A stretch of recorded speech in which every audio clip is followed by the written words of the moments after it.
ओम श्री विष्णवे नमः। हरे कृष्णा। आप सभी का दिन शुभ और मंगलमय हो। आज दिनांक है 6 अप्रैल और वार है सोमवार। आज आप सुनेंगे वैशाख मास महात्म्य का अध्याय 5। आज की कथा की शुरुआत करते हैं भगवान शिव की एक बहुत ही सुंदर कथा से। तो प्रेम से बोलिए भोले शंकर भगवान की जय, माता पार्वती जी की जय। रेवा नदी के तट पर चारों वर्णों के द्वारा सेवित एक नगरी है, उसका नाम है कर्णिका। वहां पर एक ब्राह्मण निवास करता था। उस ब्राह्मण के 2 पुत्र थे। वृद्धावस्था में अपनी पत्नी को पुत्रों के पास छोड़कर वह काशी में रहकर तपस्या करने के लिए चला गया। समय आने पर उसकी मृत्यु हो गई। उसके पुत्रों ने उसकी विधि पूर्वक अंत्येष्टि संस्कार एवं श्राद्ध पिंड दान आदि किए। ब्राह्मण की पत्नी के पास जो कुछ भी धन था, उसने उसमें से आधा आधा धन अपने दोनों पुत्रों को बराबर बांट दिया और कुछ धन अपने पास रख लिया। फिर इसी तरह समय बीतता गया। जब ब्राह्मण की पत्नी का अंत समय निकट आया, तो उसने अपने दोनों पुत्रों को पास बुलाया और कहा कि बेटा, मैंने भी तुम्हारे पिता की तरह काशी में रहकर प्राण छोड़ने का विचार किया था, परंतु ऐसा नहीं हो सका। अब मेरे मरने के बाद मेरे श्राद्ध पिंडदान आदि काशी में जाकर करना और मेरी अस्थियां भी काशी जाकर गंगा में प्रवाहित कर देना। तो यह सुनकर उसके एक बेटे ने, जिसका नाम सुबात था, उसने कहा कि माता, जैसा आपने कहा है वैसा ही होगा। तो अपने बेटे की बात सुनकर उसकी माँ को बड़ी ही राहत महसूस हुई और उसने शिवजी का ध्यान करते हुए अपने प्राणों को त्याग दिया और प्राण त्याग कर वह शिवलोक को प्राप्त हो गई। तब अपनी माँ को इस तरह मृत्यु को प्राप्त हुआ देखकर उसके दोनों पुत्र शोकाकुल होकर जोर जोर से रोने लगे। उनके रोने की आवाज सुनकर सभी कुटुंबी व पड़ोसी वहां पर एकत्रित हो गए। पुत्रों ने अपनी माता का अंतिम संस्कार किया तथा एक पुत्र सुबाद ने माता की इच्छा अनुसार उनकी अस्थियां काशी ले जाकर गंगा नदी में प्रवाहित की तथा वहां पिंडदान और श्राद्ध आदि किए। बाद में सुबाद ने 20 योजन मार्ग तय किया और जैसे ही सूर्यास्त होने वाला था, तो एक ब्राह्मण के घर जाकर उन्हें आवाज लगाई। तब ब्राह्मण बाहर आया और पूछा कि तुम कौन हो और आवाजें क्यों लगा रहे हो? तब सुबाद ने कहा कि मैं राहगीर हूँ, काशी से आया हूँ और आते आते सूर्यास्त हो गया है। मुझे आपके घर एक रात का रहवास चाहिए। मैं सुबह होते ही चला जाऊंगा। तो ब्राह्मण ने कहा कि ठीक है। इस तरह सुबाद ने ब्राह्मण के घर रात्रि भर विश्राम किया। सुबह उठकर संध्या वंदन और पूजा की। रास्ते की थकान न उतरने के कारण वह अपने अनुचर के साथ उस दिन भी वहीं पर रुक गया। रात्रि आने पर एक अद्भुत घटना घटी कि उस घर का स्वामी ब्राह्मण उस दिन शाम को कहीं बाहर जाने के लिए तैयार हुआ। तभी उसे याद आया कि आज मैंने गाय का दूध नहीं निकाला है। उसने अपनी पत्नी को आवाज लगाई और कहा कि बाल्टी लेकर आओ और बछड़े को छोड़ दो, गाय का दूध निकाल देता हूँ। तो अपने पति की बात सुनकर उसकी पत्नी बाल्टी लेकर आई और बाल्टी अपने पति को पकड़ाकर बछड़ा खोलकर गाय के पास ले आई और जल्दी से बछड़े को वापस बांध दिया। यही सोचकर कि कहीं बछड़ा अधिक दूध ना पी जाए, तो जबरदस्ती बछड़े को गाय के थनों से हटा दिया। इससे बछड़ा खूब उछल कूद करने लगा। ब्राह्मण के अधिक रोकने के प्रयत्न करने के बाद भी उसके पांव में ठोकर लग गई। तो यह देखकर ब्राह्मण को बहुत ही गुस्सा आया और उसने बछड़े को खूब मारा और गाय का दूध निकालकर अपने काम के लिए बाहर चला गया। अब गाय अपने बछड़े के लिए बहुत ही दुखी थी। वह जोर जोर से रो रही थी। यह देखकर बछड़े ने अपनी माता को धैर्य बंधाते हुए कहा कि माँ, तुम रो मत, धैर्य रखो। यह सब कर्मों का खेल है। जो जैसा करता है वैसा ही फल पाता है। मुझ निरपराध को मारने का फल इसे अवश्य मिलेगा। तो बछड़े की बात सुनकर गाय शोकाकुल होकर कहने लगी कि मैं बहुत ही अभागिन हूँ। मुझे तो तभी शांति मिलेगी जब मैं इस ब्राह्मण से बदला ले लूंगी। मेरी तरह यह भी दुख भोगेगा। तो बछड़ा कहने लगा कि माँ, हम अपने पूर्व जन्म के पापों का फल भोग रहे हैं, जो पशु बनकर यहाँ नाना प्रकार के कष्ट पा रहे हैं। अब यदि इस जन्म में ब्राह्मण को मारोगे तो पाप लगेगा। यह ब्रह्म हत्या तो महापापों में आती है। इसलिए माता जी, आप धैर्य धारण करो और शुभ कर्म करो, पाप कर्म में परिवर्तित ना हो। तो बछड़े की बात सुनकर गाय कहने लगी कि हे पुत्र, मुझे तुम ज्ञान की बातें समझा रही हो, तुम्हारा कहा हुआ सत्य है, परंतु गाय को सताने का फल भी ब्राह्मण को अवश्य मिलना चाहिए। मैं प्रातः काल होते ही इसका नाश कर दूंगी। और रही बात ब्रह्म हत्या की, तो उस पाप को मैं दूर करने का उपाय भी जानती हूँ। मैं वहाँ जाकर ब्रह्म हत्या के पाप का निवारण कर लूंगी। तो अपनी माँ की बात सुनकर बछड़ा भी शांत हो गया। इधर ब्राह्मण, जो अपनी माता की अस्थियां काशी ले जाने वाला था, वह गाय और बछड़े की बातचीत सुन रहा था। उसने सोचा कि मैं प्रातः काल देखूंगा कि गाय किस प्रकार ब्राह्मण से बदला लेती है और किस प्रकार स्वर्ग या नरक लोक में जाकर ब्रह्म हत्या के पाप को दूर करती है। अब सुबह हुई। सुबह होते ही घर के स्वामी ने अपने पुत्र से कहा कि बेटा, मुझे एक जरूरी काम से बाहर जाना है, इसलिए तुम गाय का दूध निकाल लेना। इस प्रकार कहकर ब्राह्मण तो घर से बाहर चला गया और ब्राह्मण के पुत्र ने खूंटे से बछड़े को खोल दिया और गाय का दूध निकालने की तैयारी करने लगा। तभी उसकी माता भी वहां पहुंच गई और रात्रि की तरह ब्राह्मण का पुत्र भी बछड़े की पिटाई करने लगा। यह देखकर गाय को गुस्सा आ गया। उसने अपने दोनों सींगों से ब्राह्मण के बेटे की बगल में वार किया, जिससे वह बेहोश होकर पृथ्वी पर गिर पड़ा। यह देखकर उसकी माता शोर मचाने लगी। तो उसकी माँ का रोने का विलाप सुनकर आस पड़ोस के लोग वहाँ पर एकत्रित हो गए और उसका पिताजी भी शोर सुनकर वापस घर आया। वह अपने पुत्र को बेहोश देखकर रोने लगा। थोड़े समय बाद बच्चे के प्राण निकल गए और चारों ओर हाहाकार मच गया। ब्राह्मण बहुत ही दुखी था और साथ ही गाय पर गुस्सा भी आ रहा था। तो उसने क्रोधवश एक डंडा उठाया और गाय को पीट पीट कर घर से बाहर निकाल दिया। तो गाय का बछड़ा भी अपनी माँ के पीछे पीछे चल पड़ा। ब्रह्म हत्या के कारण गाय का सफेद रंग काला हो गया। यह देखकर सभी लोग हैरान हो गए। यह देखकर सुबाद नाम का पथिक भी बहुत ही आश्चर्यचकित था और वह चुपचाप खड़ा होकर गाय और बछड़ी के पीछे पीछे चल पड़ा। धीरे धीरे गाय नर्मदा नदी के तट पर पहुंच गई, जहां पर नंदीकेश्वर विराजमान थे। गाय नर्मदा के जल में घुस गई और उसने जल में कई गोते लगाए, तो उसका काला रंग धुलकर फिर से सफेद हो गया। सुबाद गाय के रंग को देखकर बड़ा ही हैरान था।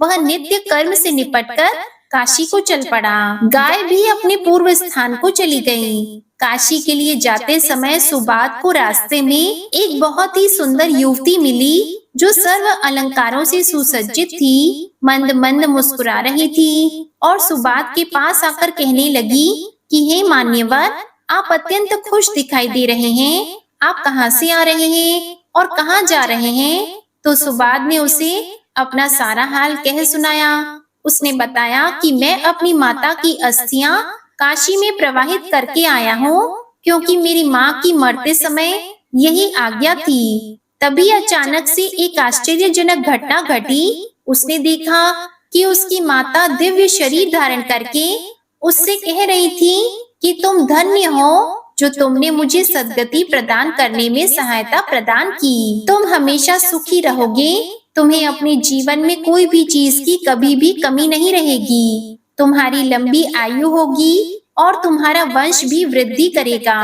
तो इस प्रकार उसकी माता अपने पुत्र सुबाद को आशीर्वाद देती हुई विमान पर आरूढ़ होकर शिव जी के धाम को चली गई। और यह सुनकर सुबाद भी बहुत ही खुश था और खुशी खुशी अपने घर की तरफ चल पड़ा। इसलिए मनुष्य को हमेशा अच्छे कर्म करने चाहिए, क्योंकि कर्म हमेशा लौट कर आते हैं। प्रेम से बोलिए भोले शंकर भगवान की जय। बोलिए माता पार्वती जी की जय। प्रिय भक्त जनों, अब आपको सुनाते हैं वैशाख स्नान की बड़ी ही पावन कथा। किसी नगर में दो सास बहू रहती थी। कुछ समय के बाद जब वैशाख मास आया तो सास बोली, मैं वैशाख स्नान के लिए तीर्थ जाना चाहती हूँ। तो उसी समय बहू भी बोली कि माँ जी मैं भी चलूंगी। फिर सास बोली कि तू तो अभी छोटी है, अभी मुझे जाने दे। सासू तीर्थ नहाने चली गई, क्योंकि बहू भी तीर्थ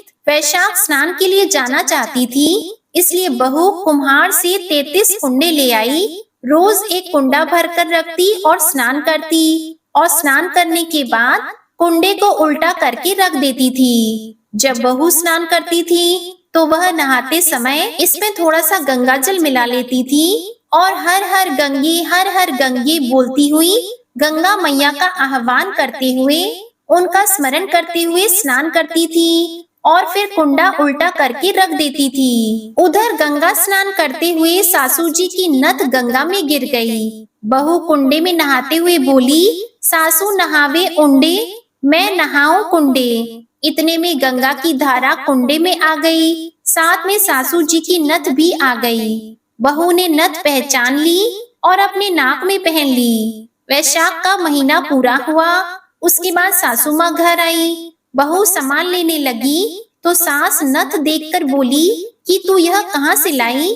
तो बहू बोली, यह तो मेरे कुंडे में गंगा जी की धारा के साथ आ गई। अब सास बोली कि मुझे ब्राह्मण भोज कराना है। बहू बोली, सासू जी 2 ब्राह्मण मेरे भी जिमा दो, मैंने भी वैशाख स्नान किया है। फिर सास बोली, तूने कहाँ वैशाख का स्नान किया?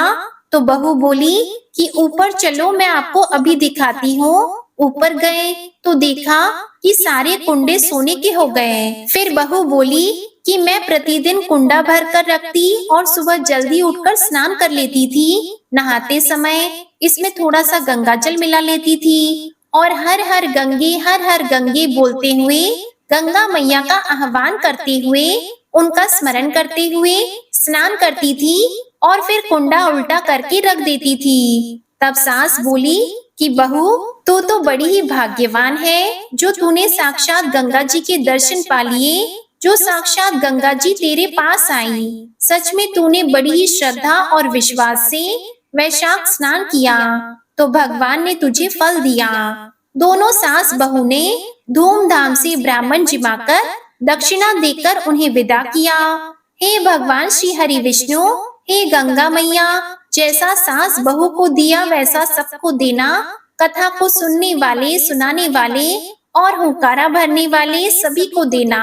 सभी पर अपनी कृपा दृष्टि बनाए रखना, सभी के कार्य सिद्ध करना। तो प्रेम से बोलिए विष्णु भगवान की जय, गंगा मैया की जय। हर हर महादेव। अब सुनिए आज का वैशाख मास महात्म्य का अध्याय। इस अध्याय में राजा पुरुयशा को भगवान का दर्शन, उनके द्वारा भगवत स्तुति और भगवान के वरदान से राजा की सायुज्य मुक्ति का वर्णन है। श्रुतदेव जी कहते हैं, परमात्मा भगवान नारायण 4 भुजाओं से सुशोभित थे। उन्होंने हाथों में शंख, चक्र, गदा और पद्मा धारण कर रखे थे। वे पीतांबर धारण करके वनमाला से विभूषित थे। भगवती लक्ष्मी तथा एक पार्षद के साथ गरुड़ की पीठ पर विराजित थे। उनका दुस्सह तेज देखकर राजा के नेत्र सहसा मुंद गए। उनके सब अंगों में रोमांच हो आया और नेत्रों से अश्रुधारा प्रवाहित होने लगी। भगवत दर्शन के आनंद में उनका हृदय सर्वथा डूब गया। उन्होंने तत्काल आगे बढ़कर भगवान को साष्टांग प्रणाम किया। फिर प्रेम विह्वल नेत्रों से विश्वात्म देव जगदीश्वर श्री हरि को बहुत देर तक निहार कर उनके चरण धोए और उस जल को अपने मस्तक पर धारण किया। उन्हीं चरणों की धोवन रूपा श्री गंगा जी ब्रह्मा जी सहित तीनों लोकों को पवित्र करती हैं। इसके बाद राजा ने महान वैभव से बहुमूल्य वस्त्र, आभूषण और चंदन से हार, धूप, दीप तथा अमृत के समान नैवेद्य के निवेदन आदि से एवं अपने तन, मन, धन और आत्मा का समर्पण करके अद्वितीय पुराण पुरुष भगवान विष्णु का पूजन किया। पूजा के बाद इस प्रकार स्तुति की कि जो निर्गुण, निरंजन एवं प्रजापतियों के भी अधीश्वर हैं, ब्रह्मा आदि संपूर्ण देवता जिनकी वंदना करते रहते हैं, उन परम पुरुष भगवान श्री हरि को मैं प्रणाम करता हूँ। शरणागतों की पाप राशि का नाश करने वाले आपके चरणाविंदों को परिपक्व योग वाले योगियों ने जो अपने हृदय में धारण किया है, यह उनके लिए बड़ी सौभाग्य की बात है। बढ़ी हुई भक्ति के द्वारा अपने अंतःकरण तथा जीव भाव को भी आपके चरणों में ही चढ़ाकर वे योगी जन उन चरणों के चिंतन मात्र से आपके धाम को प्राप्त हुए हैं। विचित्र कर्म करने वाले आप स्वतंत्र परमेश्वर को नमस्कार है। साधु पुरुषों पर अनुग्रह करने वाले आप परमात्मा को प्रणाम है। प्रभु, आपकी माया से मोहित होकर मैं स्त्री और धन रूपी विषयों में ही भटकता रहा हूँ। अनर्थ में ही मेरी अर्थ दृष्टि हो गई थी। प्रभु विश्व मूर्ति, जब जीव पर आप अनंत शक्ति परमेश्वर की कृपा होती है, तभी उसे महापुरुषों का संग प्राप्त होता है, जिससे यह संसार समुद्र गोपद के समान हो जाता है। ईश्वर, जब सत्संग मिलता है, तभी आप में मन तथा बुद्धि का अनुराग होता है। मेरा समस्त राज्य जो मुझसे छिन गया था, वह भी आपका मुझ पर महान अनुग्रह ही हुआ था, ऐसा मैं मानता हूँ। मैं न तो राज्य चाहता हूँ, न पुत्र आदि की इच्छा रखता हूँ और न कोष की ही इच्छा रखता हूँ, अपितु मुनियों के द्वारा ध्यान करने योग्य जो आपके आराधनीय चरणाविंद हैं, उन्हीं का नित्य सेवन करना चाहता हूँ। हे देवेश्वर जगन निवास, मुझ पर प्रसन्न होइए, जिससे आपके चरण कमलों की स्मृति बराबर बनी रहे तथा स्त्री पुत्र खजाना एवं आत्मीय कहे जाने वाले सब पदार्थों में जो मेरी आसक्ति है, वह सदा के लिए दूर हो जाए। भगवान, मेरा मन सदा आपके चरणाविंदों के चिंतन में लगा रहे।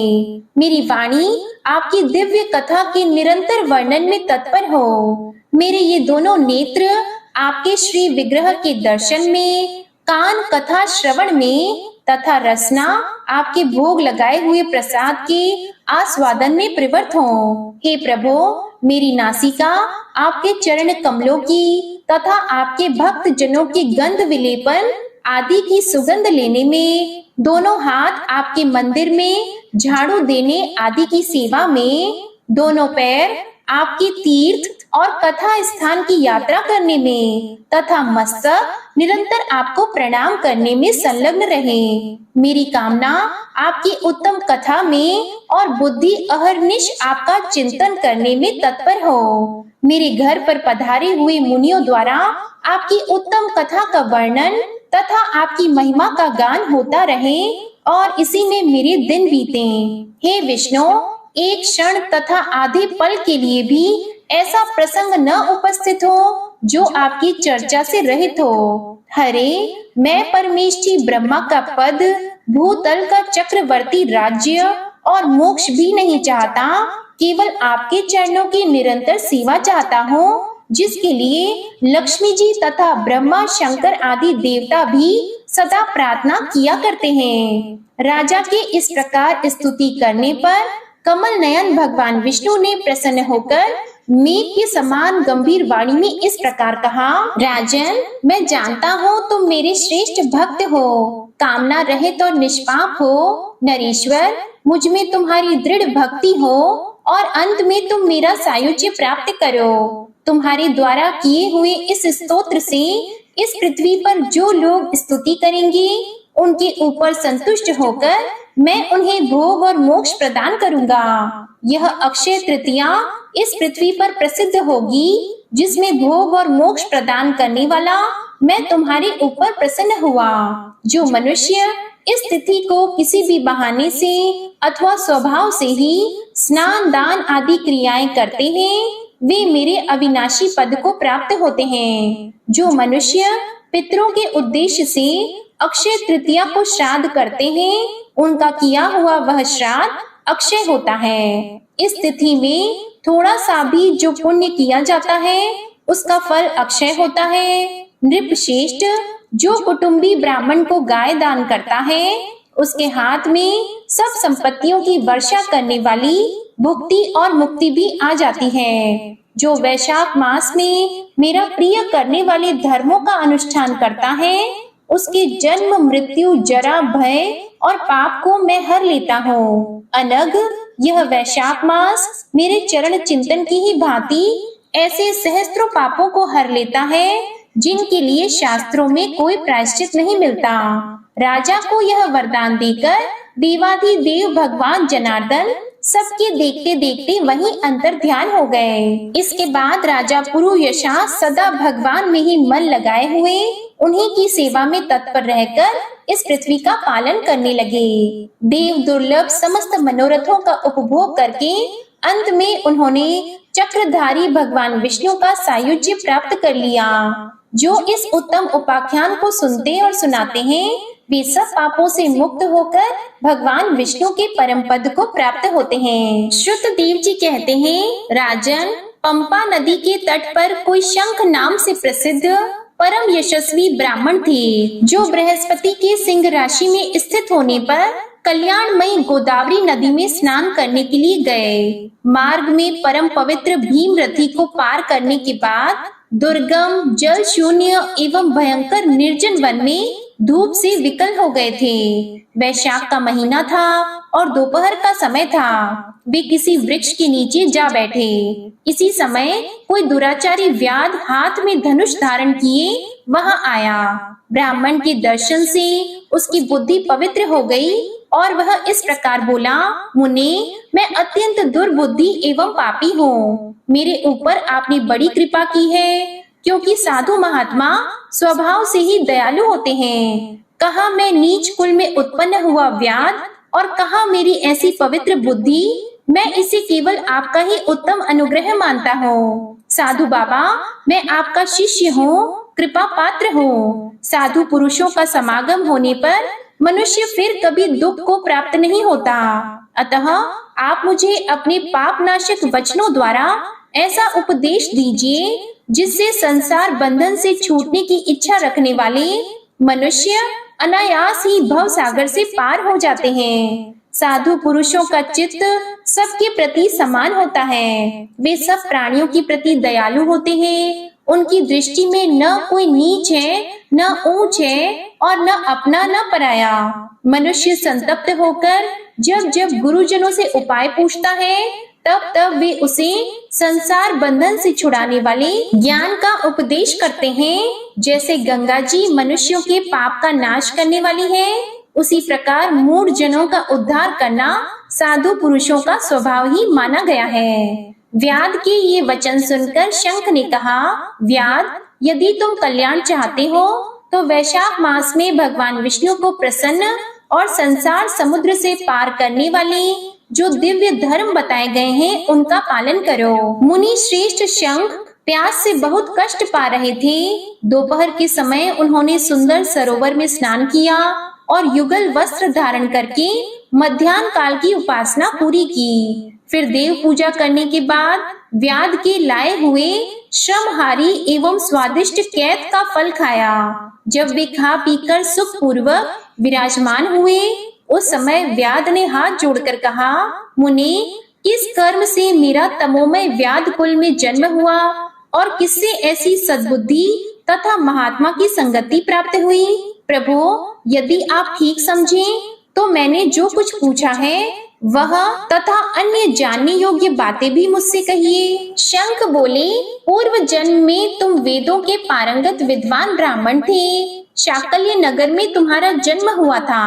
तुम्हारा गोत्र श्रीवत्स और नाम स्तंभ था। उस समय तुम बड़े तेजस्वी समझे जाते थे, किंतु आगे चलकर किसी वैश्या में तुम्हारी आसक्ति हो गई। उसके संग दोष से तुमने नित्य कर्मों को त्याग दिया और शूद्र की भांति घर आकर रहने लगे। यद्यपि तुम सदाचार शून्य, दुष्ट तथा धर्म कर्मों के त्यागी थे, तो भी उस समय तुम्हारी ब्राह्मणी पत्नी कांतिमती ने वैश्या सहित तुम्हारी सेवा की। वह सदा तुम्हारा प्रिय करने में लगी रहती थी। वह तुम दोनों के पैर धोती, दोनों की आज्ञा का पालन करती और दोनों से नीचे आसन पर सोती थी। इस प्रकार वैश्या सहित पति की सेवा करती हुई उस दुखिनी ब्राह्मणी का इस धरती पर बहुत समय बीत गया। एक दिन उसके पति ने मूली सहित उड़द खाया और तिल मिश्रित निष्पाव भक्षण किया। उस अपथ्य भोजन से उसका मुंह पेट जलने लगा और उसे बड़ा भयंकर भगंदर रोग हो गया। वह उस रोग से दिन रात जलने लगा। जब तक घर में धन रहा तब तक वैश्या भी वहीं टिकी रही। उसका सारा धन लेकर पीछे उसने उसका घर छोड़ दिया। वैश्या तो क्रूर और निर्दयी होती ही है, उसे छोड़कर दूसरे के पास चली गई। तब वह ब्राह्मण रोग से व्याकुल चित्त होकर रोता हुआ अपनी स्त्री से बोला, देवी, मैं वैश्या के प्रति आसक्त और अत्यंत निष्ठुर मनुष्य हूँ, मेरी रक्षा करो। सुंदरी, तुम परम पवित्र हो, मैंने तुम्हारा कुछ भी उपकार नहीं किया। कल्याणी, जो पापी एवं निंदित मनुष्य अपनी विनीत पत्नी का आदर नहीं करता, वह 15 जन्मों तक नपुंसक होता है। महाभागे, दिन रात साधु पुरुष उसकी निंदा करते हैं। तुम साध्वी और पतिव्रता हो, मैं तुम्हारा अनादर करके पाप योनि में गिरूंगा।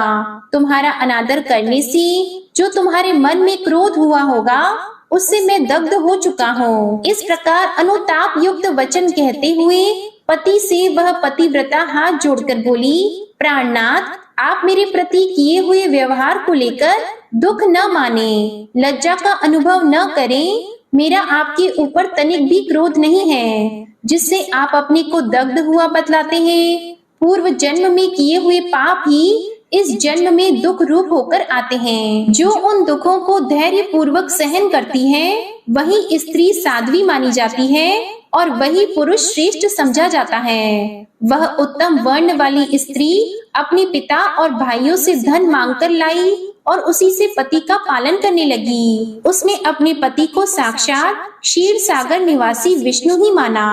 वह दिन रात पति की मल मूत्र साफ करती और उसके शरीर में पड़े हुए कष्टदायक कीड़ों को धीरे धीरे नख से खींचकर निकालती थी। ब्राह्मणी न रात में सोती थी न दिन में। अपने स्वामी के दुख से संतप्त होकर वह दुखिनी सदा इस प्रकार प्रार्थना किया करती थी, प्रसिद्ध देवता और पितर मेरे स्वामी की रक्षा करें, इन्हें रोगहीन एवं निष्पाप कर दें। मैं पति के आरोग्य के लिए चंडिका देवी को भैंस का दही और उत्तम अन्न चढ़ाऊंगी। महात्मा गणेश जी की प्रसन्नता के लिए मोदक बनवाऊंगी। 10 शनिवारों को उपवास करूंगी तथा मीठा और घी नहीं खाऊंगी। मेरे पति रोगहीन होकर 100 वर्ष जिए। इस प्रकार वह देवी प्रतिदिन देवताओं से प्रार्थना करती थी। उन्हीं दिनों कोई देवल नामक महात्मा वहां आए। वैशाख मास में धूप से पीड़ित होकर सायकाल के समय उस ब्राह्मण के घर में उन्होंने पदार्पण किया। ब्राह्मणी ने महात्मा के चरण धोकर उस जल को मस्तक पर चढ़ाया और धूप से कष्ट पाए हुए महात्मा को पीने के लिए शरबत दिया। प्रातः काल सूर्योदय होने पर मुनि जैसे आए थे वैसे ही चले गए। इसके बाद थोड़े ही समय में उस ब्राह्मण को सन्निपात हो गया। ब्राह्मणी सौंठ, मिर्च और पीपल लेकर जब उसके मुंह में डालने लगी, तब उसने पत्नी की अंगुली काट ली। उसके दोनों दांत सहसा सट गए और ब्राह्मणी की अंगुली का वह कोमल खंड उसके मुंह में ही रह गया। अंगुली काटकर उस वैश्या का ही चिंतन करता हुआ वह ब्राह्मण मर गया। तब उसकी पत्नी कांतिमती ने कंगन बेचकर बहुत सा ईंधन खरीदा और चिता बनाकर वह साध्वी पति के साथ उसमें जा बैठी। उसने पति के रोगी शरीर का गाढ़ आलिंगन करके उसके साथ अपने आप को भी चिता में जला दिया। शरीर त्याग कर वह सहसा भगवान विष्णु के धाम में चली गई। उसने वैशाख मास में जो देवल मुनि को शरबत पिलाया और उनके चरणोदक को शीश पर चढ़ाया था, इससे उसको योगी गम्य परम पद की प्राप्ति हुई। तुमने अंत काल में वैश्या का चिंतन करते हुए शरीर त्याग किया था, इसलिए इस घोर व्याध के शरीर में आए हो और हिंसा में आसक्त होकर सबको उद्वेग में डाला करते हो। तुमने वैशाख मास में मुनि को शरबत देने के लिए ब्राह्मणी को अनुमति दी थी। उसी पुण्य से आज व्याध होने पर भी तुम्हें सब सुखों के एकमात्र साधन धर्म विषयक प्रश्न पूछने के लिए उत्तम बुद्धि प्राप्त हुई है। तुमने जो सब पापों को हरने वाले मुनि के चरणोदक को सिर पर धारण किया था, उसी का यह फल है कि वन में तुम्हें मेरा संग मिला है। इसके बाद ब्राह्मण शंख ने उस व्याध को वैशाख मास महात्म्य की कथा सुनाई। उस कथा को सुनकर एक सर्प का उद्धार हुआ। वह सर्प कौन था, किस प्रकार से उसका उद्धार हुआ, वैशाख मास महात्म्य श्रवण से उस व्याध का वाल्मीकि होने का वर्णन आप अगले अध्याय में सुनेंगे। अब आप सुनेंगे नवग्रह की कहानी। इसे भी वैशाख मास में अवश्य ही सुननी चाहिए। किसी गांव में एक बुढ़िया रहती थी। उसके एक बेटा और बेटी, 2 बच्चे थे। जैसे ही वह दोनों बड़े हुए तो बुढ़िया ने उनकी शादी कर दी। बेटी विदा होकर ससुराल चली गई और घर पर एक सुंदर सी बहू आ गई। तो इस तरह कई महीने बीत गए। एक दिन बुढ़िया का बेटा कहने लगा कि माँ, मैं बहन से मिलने जा रहा हूँ। तो यह सुनकर उसकी माँ बहुत ही खुश हुई और कहने लगी कि अपनी बहन से जाकर बोलना कि 2-4 दिन के लिए तेरे साथ आ जाए। मैं उसे बहुत ही याद करती हूँ और इसी बहाने अपनी भाभी के साथ भी रह लेगी। तो उसके बेटे ने कहा कि ठीक है माँ, मैं बहन को ले आऊंगा। ऐसा कहकर वह घर से चल पड़ा। चलते चलते रास्ते में जंगल पड़ता था। तो जंगल के रास्ते में एक काला सांप बैठा था। जैसे ही बुढ़िया के बेटे को उसने देखा तो वह डसने के लिए तैयार हो गया। सांप पर नजर पड़ते ही बुढ़िया के बेटे ने हाथ जोड़कर कहा कि हे सर्प देवता, तुम मुझे क्यों डसना चाहते हो? तो सर्प ने कहा कि तुझे नवग्रह की दशा लगी है, तो इसलिए मैं तुझे डसूंगा तो जरूर। सुनकर बुढ़िया के बेटे ने कहा कि सर्प देवता, मैं मेरी माँ का इकलौता बेटा हूँ और मेरी बहन का इकलौता भाई हूँ। मेरे घर पर मेरी नवीन नवेली दुल्हन है। अगर मुझे कुछ हो गया तो वह सभी किसके सहारे जिएंगे और मेरी माँ पर दुखों का पहाड़ टूट पड़ेगा। वह तो बेचारी रो रो कर मर जाएगी।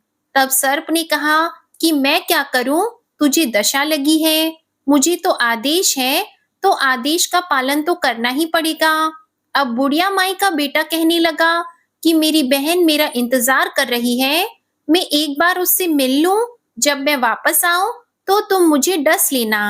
अब उसकी बात सुनकर सर्प देवता कहने लगे कि मुझे क्या पता तू रास्ते से आएगा या दूसरे रास्ते से घर चला जाएगा। तब बुढ़िया का बेटा कहने लगा कि अगर तुम्हें मुझ पर विश्वास नहीं है तो तुम मेरे थैले में बैठ जाओ। ऐसा कहकर उसने अपना थैला सांप के आगे रख दिया तो सांप उसके अंदर बैठ गया। उसने उसके ऊपर फूल और पत्ते रख दिए और थैला लेकर वहां से चल पड़ा। जैसे ही वह अपनी बहन के घर पहुंचा तो उसकी बहन उस समय नवग्रह की कहानी सुन रही थी। तो अपने भाई को देखते ही उसकी बहन बहुत ही खुश हुई और कहने लगी कि भाई, तू मेरे पास बैठ जा, मैं कहानी कह रही हूँ और तू सुन ले। फिर दोनों भाई बहन बातें करेंगे। तो बहन ने कहानी कहनी शुरू की, जीव की, जानवर की, हाथी की, घोड़े की, भाई बहन की, घर के धनी की, लड़के की, जमाई की, देवरानी जेठानी की, सास ससुर की, संग सहेलियों की, सबकी नवग्रह शांत हो जाओ, ग्रह चले 8 पग, बंदा चले 4 पग, सांप बिच्छू भंवरे सब आग में जल जाएं। कहानी कहकर बहन खड़ी हो गई और अपने भाई के हालचाल पूछे और कहा कि भाई, तू इस थैले में क्या लेकर आया है? तो उसका भाई बोला कि थैले में तो मैं कुछ नहीं लाया। इतने में उसकी बहन ने थैला उठाकर खोल लिया। खोल कर देखा तो उसके अंदर जो फूल और पत्ते रखे थे उनके तो केले, सेब और संतरे बन गए और जो सांप रखा था वह हार बन गया। तो उसने केले और संतरे बच्चों को दे दिए और हार खुद पहन लिया। हार पहनकर घर से बाहर आई तो भाई बोला कि बहन, तू तो बहुत गरीब थी, फिर यह हार कहाँ से लेकर आई है? तो उसकी बहन कहने लगी कि भैया, मैं तो गरीब थी पर मेरा भाई गरीब नहीं है। यह हार तो तुम ही लेकर आए थे, मैंने तो थैले में से निकाल कर पहना है। तो यह सुनकर उसके भाई को बहुत ही आश्चर्य हुआ। उसने कहा कि थैले में तो मैं अपनी मौत का सामान लाया था, यह हार तो मैं नहीं लेकर आया था। यह सुनकर उसकी बहन कहने लगी कि भैया, तुम ऐसी कैसी बातें कर रहे हो? तो उसका भाई बोला कि बहन, मैं तो थैले के अंदर सांप रख कर लाया था और तेरी कहानी कहने से मुझे लगता है कि यह सांप हीरो के हार में बदल गया। यह सब कुछ तेरे भाग्य से हुआ है। तब बहन ने भाई से कहा कि तेरे नवग्रह की दशा चल रही है, इसलिए तुम घर जाकर माँ को कहना तुम्हें और भाभी को नवग्रह की कथा सुना देगी। तुम दोनों श्रद्धा भाव से सुनना, जिससे तुम्हारे नवग्रह शांत हो जाएंगे। फिर कोई अनहोनी का भय नहीं रहेगा। तो वह अपनी बहन के घर जब तक रहा रोजाना नवग्रह की कथा सुनता। जब वह वापस चलने लगा तो अपनी बहन से कहा कि बहन, तुम्हें माँ ने याद किया है, तुम मेरे साथ नहीं चलोगी? तो वह कहने लगी कि भैया, मैं बाद में आऊंगी, मैंने नवग्रह की कथा सुनने का नियम लिया है। माँ को कहना मेरा नियम पूरा होते ही मैं आपसे मिलने के लिए जरूर आऊंगी। तो उसका भाई वहां से चल पड़ा और घर आ गया। घर आते ही उसकी माँ ने कहा कि बेटा, तू अपनी बहन को नहीं लाया? तो उसने सारी बात अपनी माँ को बताई और सांप वाली बात सुनकर उसकी माँ बहुत ही घबरा गई और कहने लगी कि बेटा, अगर तुम्हें कुछ हो जाता तो मैं क्या करती और तुम्हारी पत्नी का क्या हाल होता?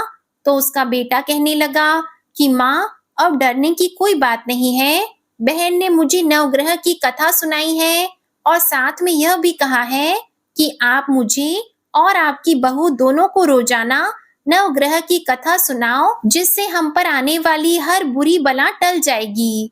तो उसकी माँ ने अपनी बहू को आवाज लगाई कि बेटा, तू चावल और चीनी के दाने लेकर आ और एक लोटा पानी ले आना। अब बुढ़िया की बहू कहे अनुसार सामान लेकर आ गई। फिर बूढ़ी माई कहानी कहने लगी। कहानी कही जीव की, जानवर की, हाथी की, घोड़े की, कुत्ते की, बिल्ली की, देवरानी की, जेठानी की, सास ससुर की, घर के धनी की, बहन की, भाई की, सबके नवग्रह शांत हो जाएं। ग्रह चले 8 पग, बंदा चले 4 पग, सांप बिच्छू भवरे सब आग में जल जाए। आज वार, रविवार, सोमवार, मंगलवार, बुधवार, गुरुवार, शुक्रवार, शनिवार, 7 वारों को नमस्कार, धरती माता को नमस्कार, नवग्रहों को नमस्कार। इस तरह नवग्रह की कहानी कहकर बुढ़िया ने अपने बेटे बहू की नवग्रह की दशा उतारी। हे नवग्रह, आपको नमस्कार। जिस तरह आपने बहन की दशा उतारी, भाई की उतारी, वैसी ही सबकी उतारना। जो भी आपकी इस कथा को सुने और सुनाए या फिर हुंकारा भरे, उसके नवग्रह हमेशा शांत हो जाएं। प्रेम से बोलो नवग्रहों की जय। अब आप सुनिए विष्णु चालीसा का पाठ। विष्णु सुनिए विनय सेवक की चितलाए, कीरत कुछ वर्णन करो दीजिए ज्ञान बताए। नमो विष्णु भगवान खरारी, कष्ट नशावन अखिल बिहारी। प्रबल जगत में शक्ति तुम्हारी, त्रिभुवन फैल रही उजियारी। सुंदर रूप मनोहर सूरत, सरल स्वभाव मोहनी मूरत। तन पर पीतांबर अति सोहत, बैजंती माला मन मोहत। शंख चक्र कर गदा विराजे, देखत दैत्य असुर दल भाजे। सत्य धर्म मद लोभन गाजे, काम क्रोध मद लोभन छाजे। संत भक्त सज्जन मन रंजन, धनुज असुर दुष्टन दल गंजन। सुख उपजाए कष्ट सब भंजन, दोष मिटाय करत जन सज्जन। पाप काट भव सिंधु उतारण, कष्ट नाश कर भक्त उबारण। करत अनेक रूप प्रभु धारण, केवल आप भक्ति के कारण। धरणी धेनु बन तुम ही पुकारा, तब तुम रूप राम का धारा। भार उतार असुर दल मारा, रावण आदिक को संहारा। आप वराह रूप बनाया, हिरण्याक्ष को मार गिराया।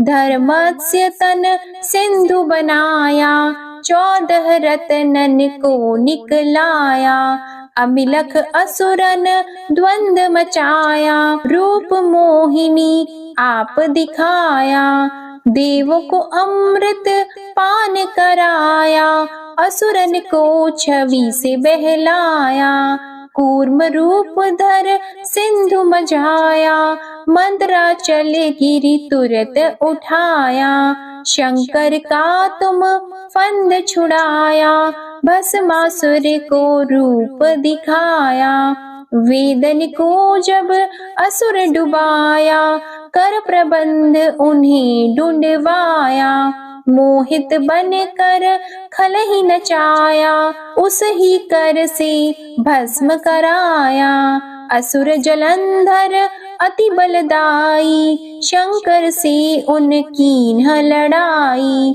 हार पार शिव सकल बनाई, कीन सती से छल खल जाई, सुमिरन कीन तुम्हें शिव रानी, बतलाई सब विपत कहानी, तब तुम बने मुनीश्वर ज्ञानी, वृंदा की सब सुरति भुलानी, देख तीन धनुज शैतानी, वृंदा आए तुम्हें लपटानी, हो स्पर्श धर्म क्षति मानी, हना असुर उर शिव शैतानी, तुमने ध्रुव प्रहलाद उबारे, हिरणाकुश आदिक खल मारे, गणिका और अजामिल तारे, बहुत भक्त भव सिंधु उतारे, हरहु सकल संताप हमारे, कृपा करहु हरि सिरजनहारे, देखहु मैं निज दर्श तुम्हारे, दीप बंधु भक्तन हितकारे, चाहता आपका सेवक दर्शन, करहु दया अपनी मधुसूदन, जानो नहीं योग्य जब पूजन, होय यज्ञ स्तुति अनुमोदन, शील दया संतोष सुलक्षण, विदित नहीं व्रत बोध विलक्षण, करहु आपका किस विधि पूजन, कुमति विलोक होत दुख भीषण, करहु प्रणाम कौन विधि सुमिरन, कौन भांति मैं करहु समर्पण, सुर मुनि करत सदा सेवकाई, हर्षित रहत परम गति पाई, दीन दुखिन पर सदा सहाई, निज जन जान लेव अपनाई, पाप दोष संताप नशाओ, भव बंधन से मुक्त कराओ, सुत संपत्ति दे सुख उपजाओ, निज चरणन का दास बनाओ, निगम सदा ये विनय सुनावे, पढ़े सुने सो जन सुख पावे। श्री विष्णु चालीसा समाप्त होती है। प्रेम से बोलिए भगवान विष्णु और माता लक्ष्मी की जय। आज की कथा पसंद आए तो वीडियो को लाइक करके चैनल जरूर सब्सक्राइब कीजिएगा और वैशाख मास महात्म्य के 1 से 4 तक के अध्याय भी जरूर सुनिएगा। इसी के साथ कमेंट में श्री लक्ष्मी नारायण भगवान की जय जरूर लिखिएगा। और आज हमारे चैनल पर आप सोमवार की व्रत कथा भी जरूर सुनिएगा। जय जय श्री राधे कृष्णा।